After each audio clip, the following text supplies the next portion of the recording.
Hiya! Are you sitting comfortably?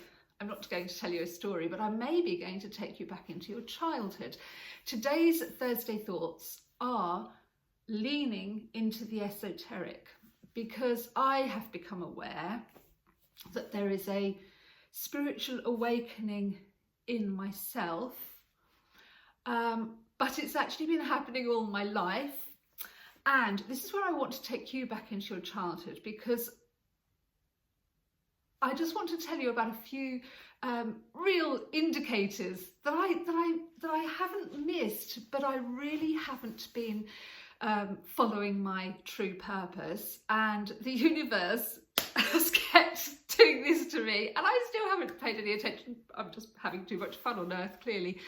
So when I was a little girl and I used to walk to school, and people had flowers and plants in their front garden, I would touch all the plants and say hello and good morning to them and hold their leaves, and I was aware instinctively that different plants have different vibrations and feel differently.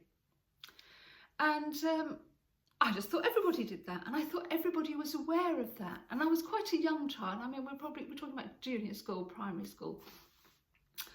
And then I used to talk to the plants, and as I got older, I think we're sort of maybe in the 1970s, the media really ribbed King Charles when he was Prince Charles, and they said, you know, oh, he's nutty because he talks to his plants.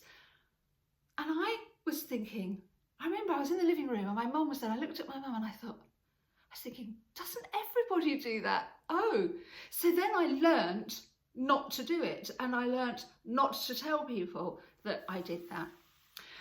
And then also when I was a child, maybe I was even younger, may have been about, I don't know, under 5 years old maybe, because in my memory, I just remember having this absolute tantrum paddy, which I wasn't really prone to as a child. So I must have been very young and not being able to communicate properly.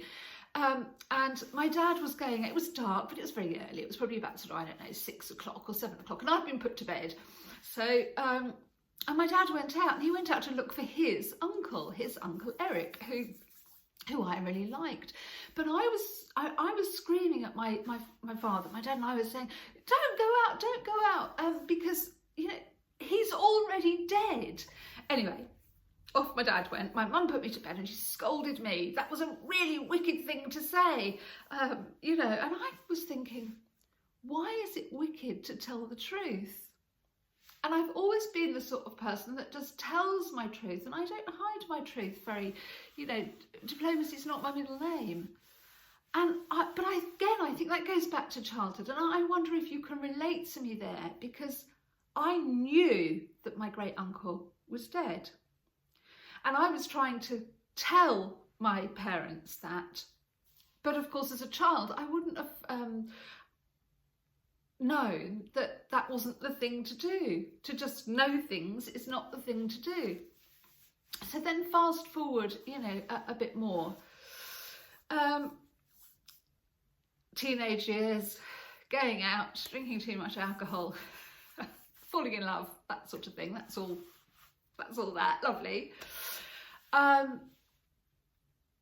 But then what happened is I had my first, what I would call, real alignment from the universe. So I want to know, you know, I want you to think about your childhood and think you probably had those experiences. Maybe you were very young, maybe you were slightly older, but you can remember having a sense of clairsentients or clairvoyance, or just I don't know what the surname of the Claire is, where you just know, the sense of knowing, and you don't know how you know.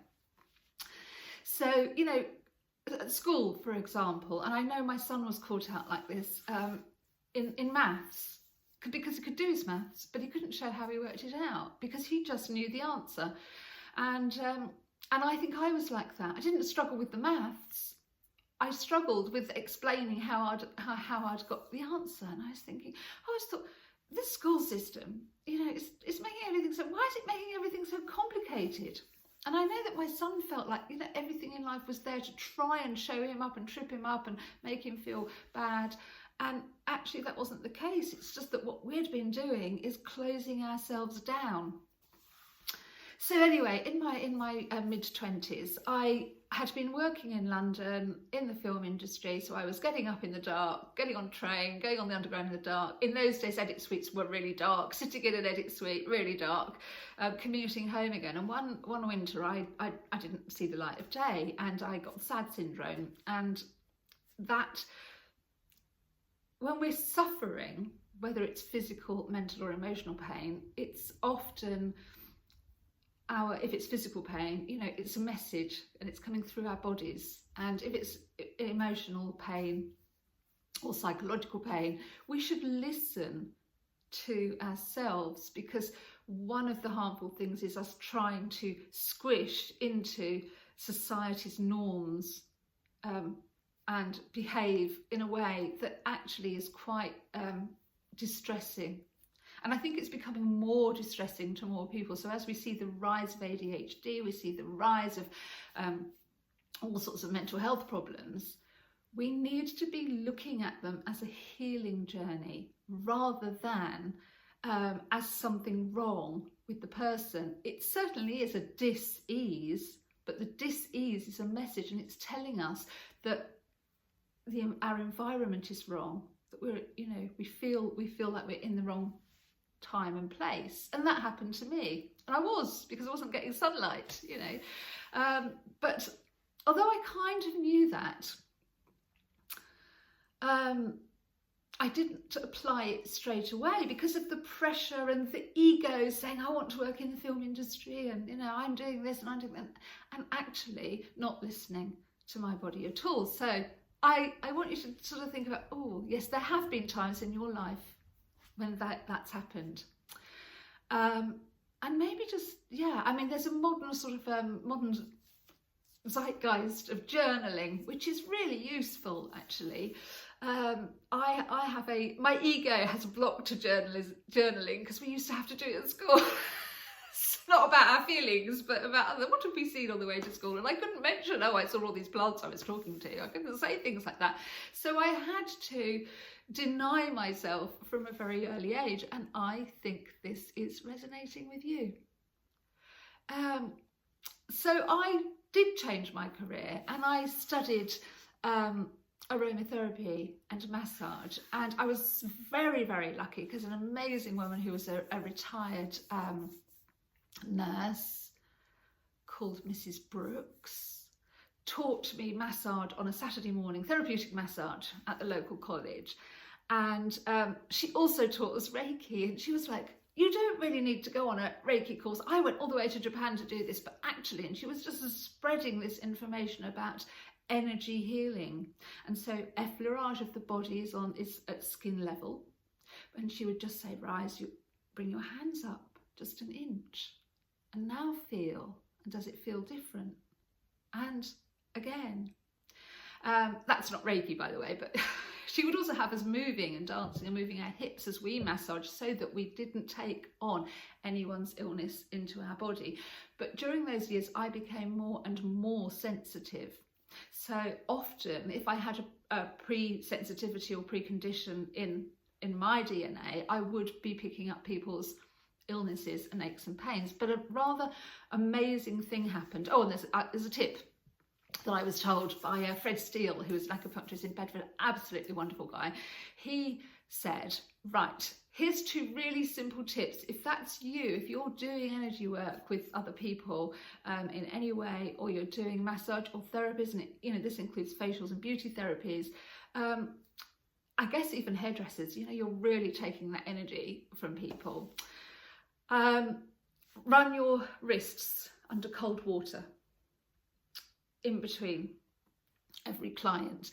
And he did encourage us to wear a white beautician's or clinical coat, or, you know, I've noticed now that scrubs in hospitals aren't white, but nurses used to always have big white aprons on. There's a reason, because white reflects light, so it reflects energy, and you want to be reflecting energy and not taking it in from sick people. So they're two things that, you know, you could listen to that and go, oh, that's bonkers. And then you could listen to it and go, well, of course it's not, because that's how frequencies work. And metaphysicists, you know, and physicists know now and are really beginning to understand. Scientists are sort of catching up with this intuitive knowing, in the sense that they're beginning to prove and know and affirm that we are molecules vibrating on a frequency, a range of frequencies, and our range of frequencies, because, you know, we're quite solid, but we're not as solid as that wooden table, which is denser, and the molecules are moving slower and more dense. So everything on Earth is just molecules vibrating in a range of Earth frequencies. I didn't know how to articulate that when all these things happened to me.